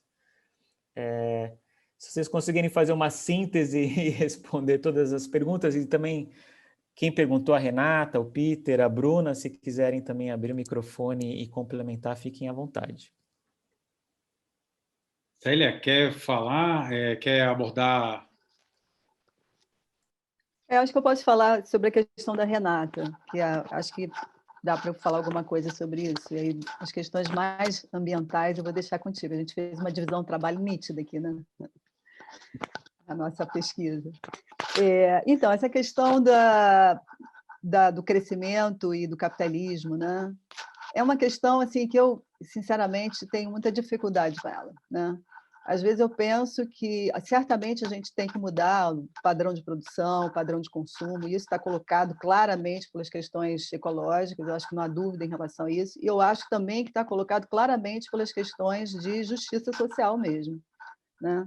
E é uma linha de trabalho que eu tenho desenvolvido bastante, essa ideia de você aumentar a importância do consumo público, dos serviços sociais públicos, né? Então, você está, de algum modo, mudando tanto o padrão de produção quanto o padrão de consumo, numa linha que você está pensando em crescimento, onde a unidade que você mede o crescimento ela vai mudar um pouco de caráter, né?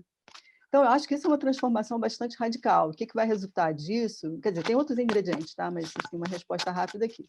O nome do sistema socioeconômico que vai resultar disso, se a gente ainda agrega as questões de tributação progressiva, que nós discutimos lá no trabalho com o Fábio, a gente fica em dúvida se ele vai continuar se chamando capitalismo, né? O Piketty ele escapa muito dessa questão. Às vezes ele fala em estou aqui pensando uma forma de transcender o capitalismo, mas ainda é um sistema que está muito baseado no mercado. Como é que a gente define capitalismo? Pelo lado da distribuição, pelo lado do padrão de produção, pelo lado do padrão de consumo, ou pela ideia de que você tem um mecanismo de alocação lá de recursos e tal, que chama mercado, em vez de ser um planejador central que está decidindo tudo. Se for isso, eu acho que ainda dá para tirar muito caldo do capitalismo, tá? Pensando em modificação de padrão de consumo, produção, distribuição, né? Mas se a gente está colocando no lugar desse mercado aí, que seria a instituição locadora, um planejador central, aí a gente realmente já mudou de paradigma, né? Eu consigo responder até aí, Renata. O resto eu vou ficar pensando aqui, incomodada sempre com esse problema. Passa a bola para ti, Fabiano, para a resposta rápida aí, dá tempo do Pedro também poder falar um pouco, e Fábio. Bom, então eu vou começar assim pelas mais pontuais. Questão dos asiáticos, realmente passei batido, mas está ali 118% de aumento no uso de fósseis, 90% per capita e 108%. Agora, claro, o centro industrial da produção, sobretudo a mais menos desejada, vamos dizer assim, foi indo para a Ásia, né? Não tanto para os países que a gente usou aqui, Coreia do Sul e Japão, mas é bem complicado. Então, acho que está na hora de a gente, como diz a Kate Raworth, né? Lá na Grécia Antiga, começaram a ver a economia com a polis. Depois, com Adam Smith, passou a ser nação, não era antes, né? E hoje a gente, claro que a gente pode ver, pode ser uma família democrática de países que se organizam para, né, traçar o bem comum, mas a gente não pode deixar de ver mais a economia global. Nada melhorou na economia global, né? A atmosfera está mais poluída, pelo menos do ponto de vista ecológico. A biodiversidade está mais devastada, o oceano está mais prejudicado, as florestas tropicais continuam caindo em escala global. Então, a gente tem que dar esse pulo, né? E, democraticamente, entre países, conseguir uma coisa mais forte do que só se concordar, não é obrigado a fazer nada. Bom, enfim. Aí eu passo aqui para a Eslovênia, a gente não avaliou causas, né? Mas a gente vê realmente uma melhora muito grande da Eslovênia na questão ecológica. A Célia já me pontuou que eles mantiveram, do ponto de vista social, várias estruturas do socialismo, assim, umas coisas mais fortes. Realmente é um caso curioso, bom saber que meu orientador, o Peter, morou lá, não sabia não. Na questão da Bruna, sobre o critério de emissão, Bruna, vamos dizer, tem três pessoas no mundo. O produtor, né, do iPhone lá na China, o consumidor do iPhone no Brasil rico ou nos países mais ricos, e o dono da empresa, que é a sua questão, da Apple lá na Califórnia. A gente considerou sim, porque o regime mundial é o seguinte, da contabilidade. Onde produziu é o culpado. Então, a China é o culpado da produção do iPhone, de todos. Então, está atribuído para a China essa estatística que a gente usou. Mas a gente usou também por ótica do consumo. Então, a poluição do iPhone estaria no Brasil para a parcela pequena que compra, ou nos países da OCDE, que compram em maior escala, mas não existe, nem que você procure, uma estatística com base no que você falou, que é por critério da decisão da produção, né? Então, seria da Apple, seria dos Estados Unidos, porque ele manda mais na cadeia produtiva global, né? Então, é global, a imagem está lá, o valor do acionista está lá, mas a culpa da emissão é uma estatística mediada pelo poder e que não está correta ainda, né? Não pode ser tudo na conta do territorial, nem mesmo do consumo. O mais importante está escapando. E acho que é isso. A gente deu alguns passos nessa linha da macroeconomia ecológica, né? Ou pelo menos do macroecológico, e para conversar, e acho que é essa linha aí que o Peter falou mesmo, e fico por aqui para não... Qualquer coisa, respondo pelo chat o que faltou aí. Obrigado, Fabiana. Obrigado, Célia. Acho que você também respondeu, Fabiana, um pouco a pergunta do Rafael de La Vega, com essa sua última a intervenção. Queria passar agora, vamos fazer o reverso, vamos passar para o Fábio e para a Célia novamente. Tem uma pergunta para vocês, e depois a gente vai para o Pedro e encerra, que tem algumas perguntas para o Pedro.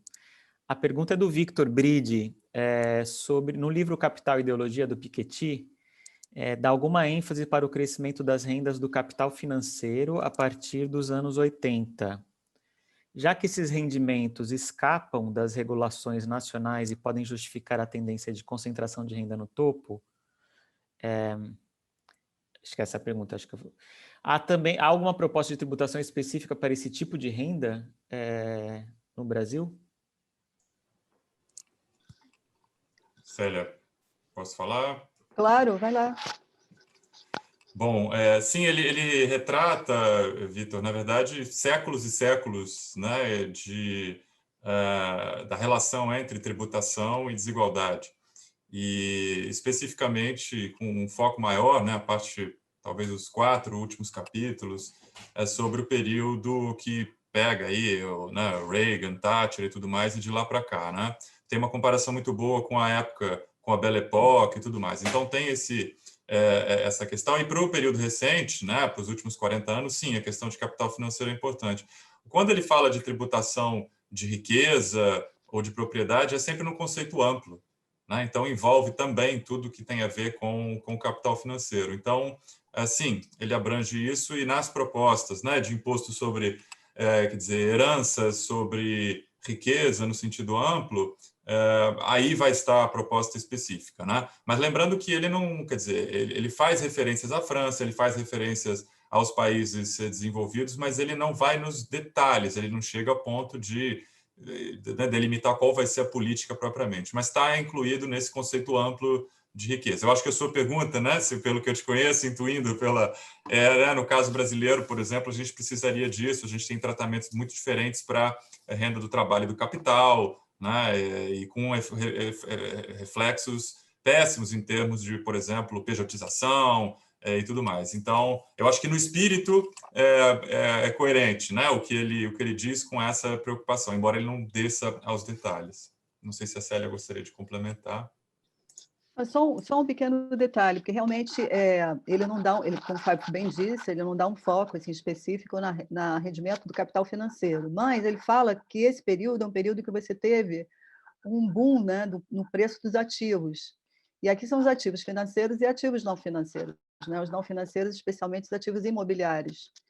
E aqui tem uma coisa interessante, que os ativos imobiliários estão sendo mais preocupantes, inclusive, do que os ativos financeiros. Eles estão passando por um processo de valorização acelerado, que é uma coisa que o Atkinson também trata. Então, por isso eu acho que ele não separa muito, né, na discussão. O financeiro é o problema que a gente tem que olhar.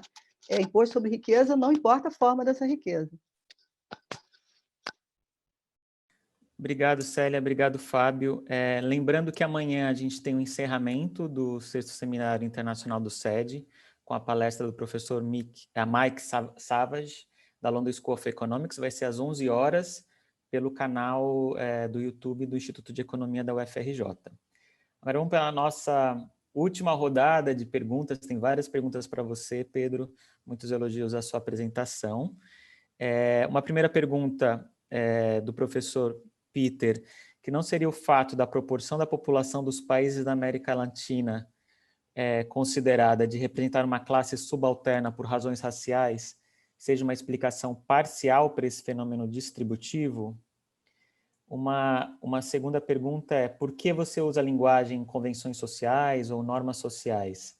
Se é uma questão principalmente de casta, né? Essa pergunta também do professor Peter.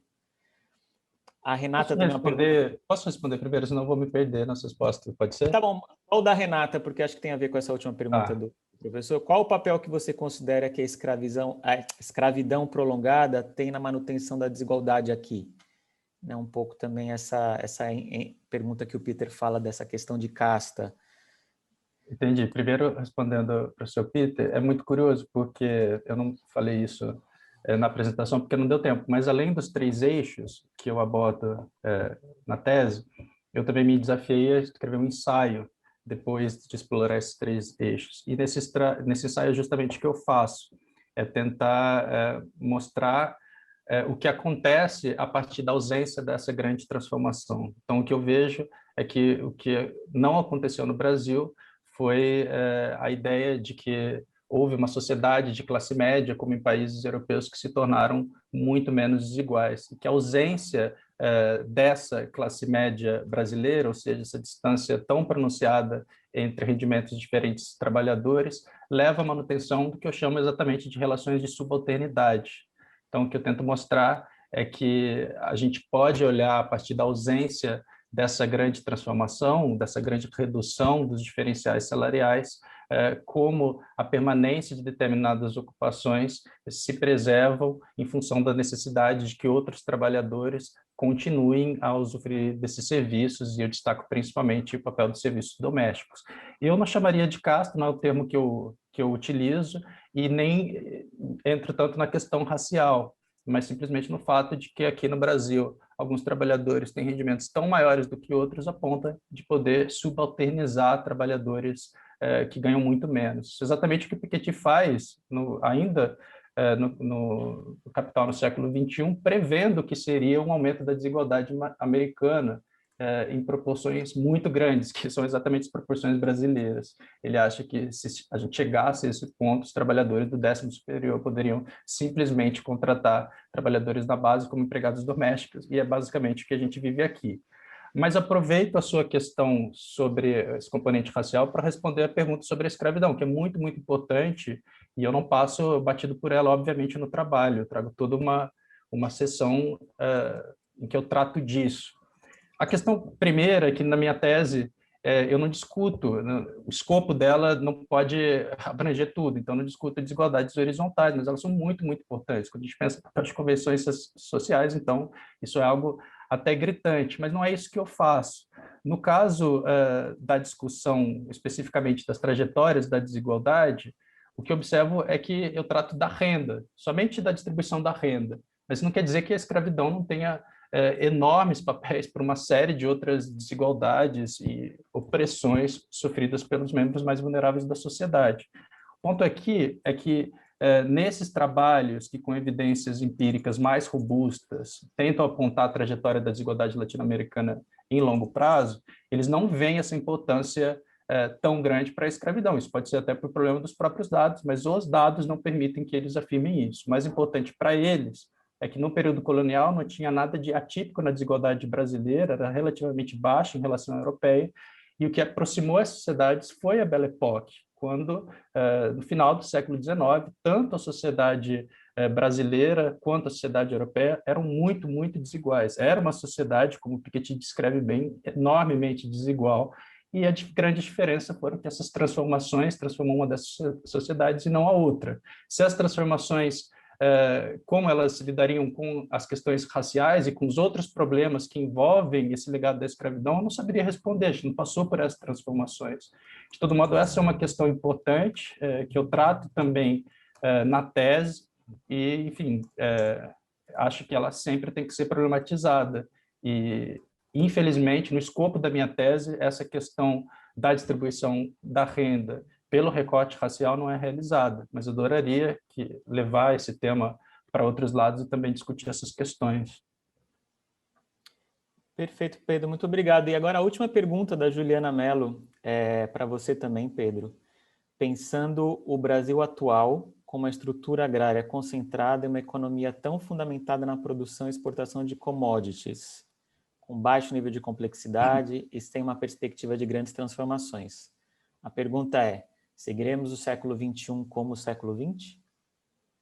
Nossa, não sei te responder essa pergunta. O que eu posso dizer é que, de novo, no caso da concentração agrária, eu não trato da discussão da riqueza, só da renda.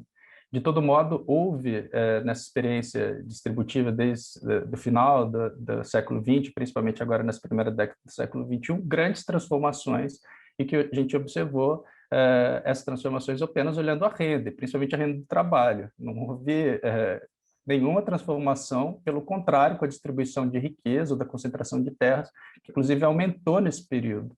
Então, como eu não discuto essa parte da distribuição da riqueza ou do capital, um tema que agora eu estou começando a estudar mais, eu teria que pensar melhor nos papéis de convenções sociais para entender os efeitos desse tipo de concentração. Claro que são importantes, mas eu me ative somente à questão da estrutura salarial propriamente dita. Não sei o que vai acontecer no século XXI. Lamentavelmente, eu nem ousaria tentar dizer algo a respeito disso. Você não tem a bola de cristal, Pedro, então, Não tenho.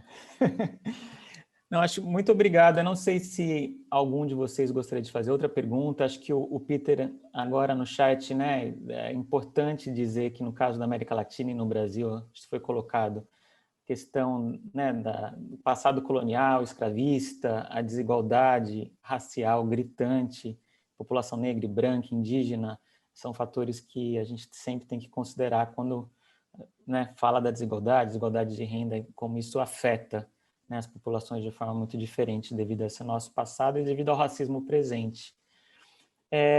Não sei se alguém gostaria de fazer qualquer outra pergunta, colocação, comentário.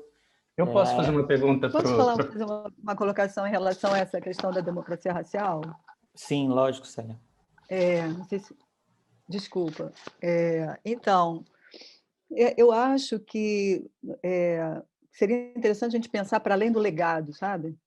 Porque eu acho que é mais interessante a gente pensar como essa coisa se perpetua, né? Quais são as traduções contemporâneas de problemas passados. Quer dizer, eu acho que adianta pouco a gente saber o óbvio, né? Que foi um absurdo, a violência que foi a Constituição do Brasil, né? Que envolveu várias populações, população escravizados africanos, indígenas, né? Mas eu acho que o desafio realmente é ver como se atualiza, né?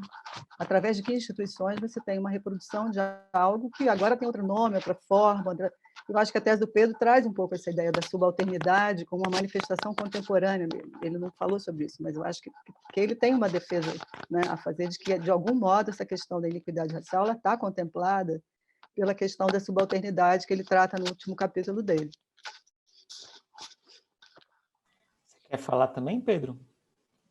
Se tiver tempo, eu queria fazer uma pergunta para a professora Célia e professor Fábio, que era pensando nesse lugar de transformações ideológicas ou em percepções sociais, para a gente pensar em mudanças, né? Então, o ponto é trazer agora esse novo contexto do programa do Biden, né?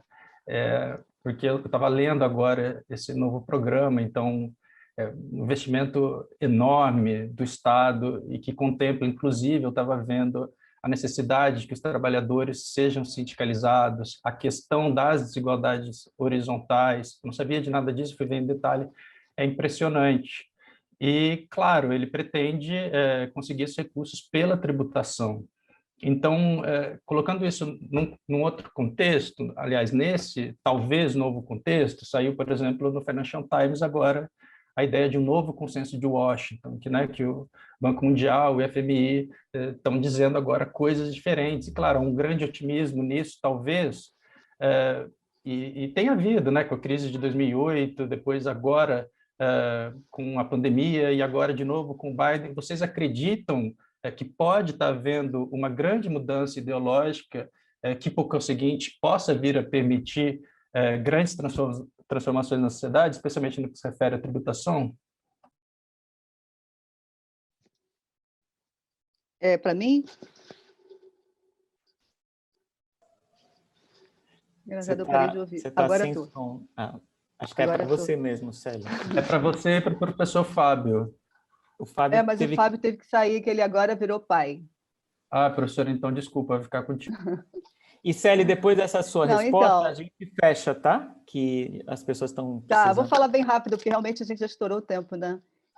Então, Pedro, não sei de te dizer, assim, às vezes eu fico otimista, às vezes eu fico pessimista, assim, mas eu acho que se há alguma esperança que a gente possa, de algum modo, cultivar, eu, aqui no Brasil, já cheguei à conclusão que vai depender muito do que vai acontecer fora do Brasil, né? Então, assim, coisas que oportunidades que se abrem e brechas que se fecham fora do Brasil pode ter alguma chance de gerar algum contágio aqui dentro. Eu acho isso, assim, em relação a essa questão da tributação do capital, tá? Tributação progressiva e esse tipo de coisa.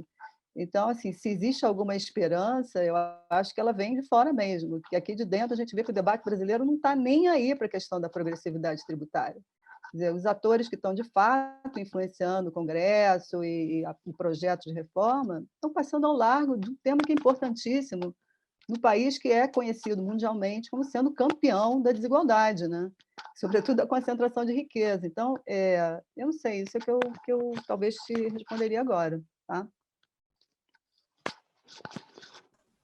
Obrigado, Célia. A professora Maria Tereza Leopardi acabou de fazer uma pergunta para o Fábio, mas a gente vai ter que fechar em razão do horário, as pessoas precisam também ter outros compromissos, mas a gente vai passar para ele, a gente continua esse debate, né? O SED é um centro de estudos da desigualdade e a gente está sempre promovendo debates internamente entre os membros do SED e nesses momentos públicos onde a gente organiza seminários, onde a gente também, os membros do SED compartilham seus trabalhos, a gente convida estudiosos, acadêmicos para participar, e lembrando que amanhã a gente vai ter o encerramento do seminário com a palestra do Mike Savage, da London School of Economics, também sobre o tema da desigualdade, então eu convido todos e todas para continuarem esse debate com a gente amanhã às 11 da manhã.